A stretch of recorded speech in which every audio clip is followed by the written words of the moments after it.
Okay, I think we've checked. We don't require any translation tonight, but Cedric's on hand if we do. We'll just start with questions straight away, please. Chris?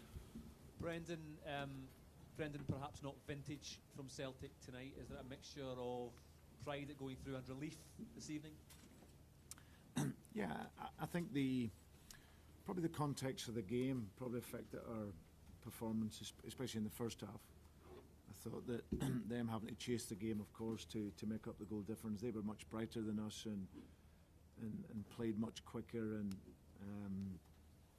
we were poor in our ball possession. You know, couldn't keep the ball, needed too many touches in possession.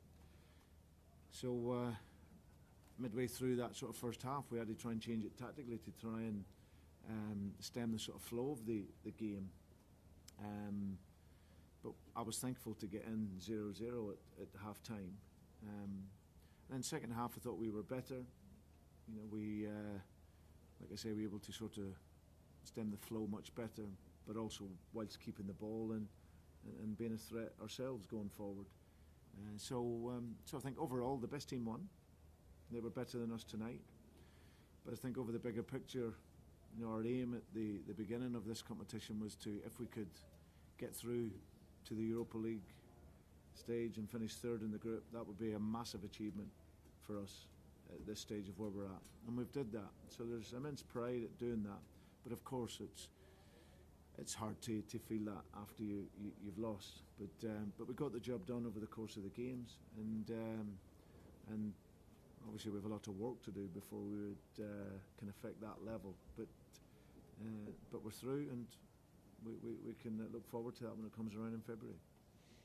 Yeah, are you saying that the players perhaps looked a little bit spooked in that first half? Because of the fact that, you know, I think most people thought the tie was over because Anderlecht had to win by 3 goals tonight. I don't think we were spooked. We just weren't very good in our game. Like I say, they were brighter technically. The movement was sharper than ours, and of course they wanted to start the game fast. We wanted to start the game fast, but we didn't. And then, like I say, when you give the ball away as cheaply as what we did, you know, too many times in the first half we got rid of the ball instead of passing it. So probably was a story for some of our players who maybe felt they are at this level, that they have a long way to go before they can call themselves players at this level. So we need to be better than what we were tonight, but we've shown enough over the course of this competition that we can be better. But nights like tonight, as I said, it was disappointing. If what you're saying there is, you know, you're saying a number of players who are not yet Champions League ready, do you feel there's a big step up again, not perhaps obviously from the PSG and Bayern Munich, but in terms of going into the Europa League now and trying to, you know, have some kind of run? Yeah, I think we've got to have a touch of realism here as well. There's going to be much better teams in that than ourselves. We need to be clear on that. You know, we've done absolutely amazing. We were the 4th seeds in this group, and maybe throughout the course of the Champions League there won't be too many of those that have then jumped up into 3rd place and got through. So we've been able to do that. But I think tonight, as an example of still the long way to go, and the gap that is between, you know, the teams at the very top end of European football, and even those just in below that as well. So as I said, a lot of work for us to do, but like I say, you also have to run alongside that and give the players a great credit, because they were playing against a better team than us tonight, but they stuck with it, stayed strong, and got the job done, and for that they deserve a huge amount of credit.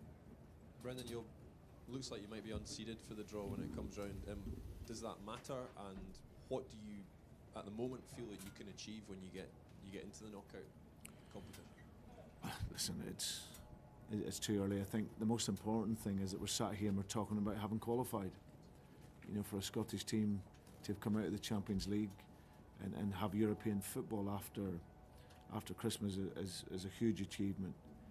Beyond that, I'm not really thinking about that. We'll analyse the performance. We'll look at how we can be better after tonight. Now we can put it to bed now for a few months, and we'll be better when we arrive back into the Europa League in February.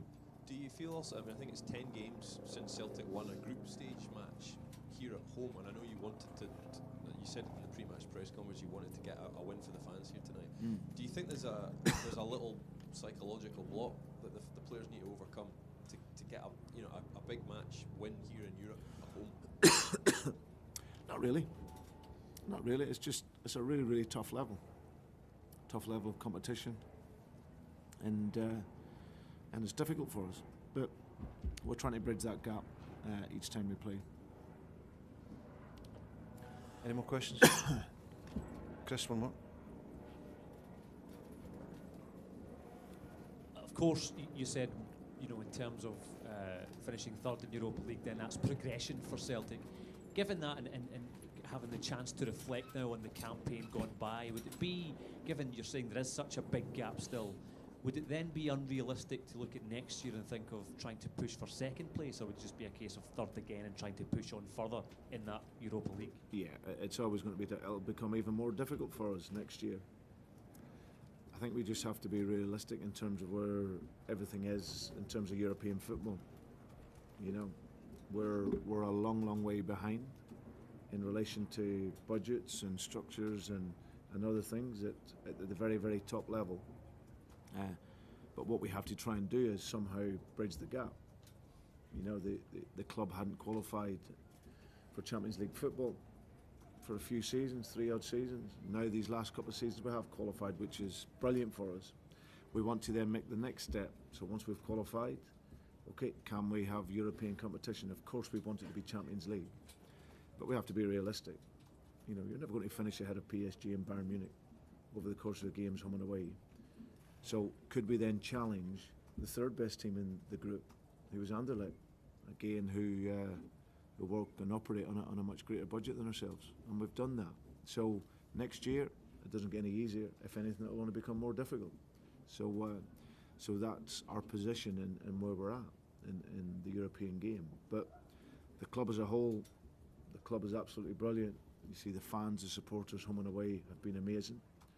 We just got to somehow develop a way that can maybe bridge the gap and allow us to fight for that second position, but it's always going to be difficult. How far up the European ladder then can Celtic buy themselves financially at the moment? It's not for tonight. It's not for tonight. Okay, thank you. Okay. Thanks so much. Cheers, thank you.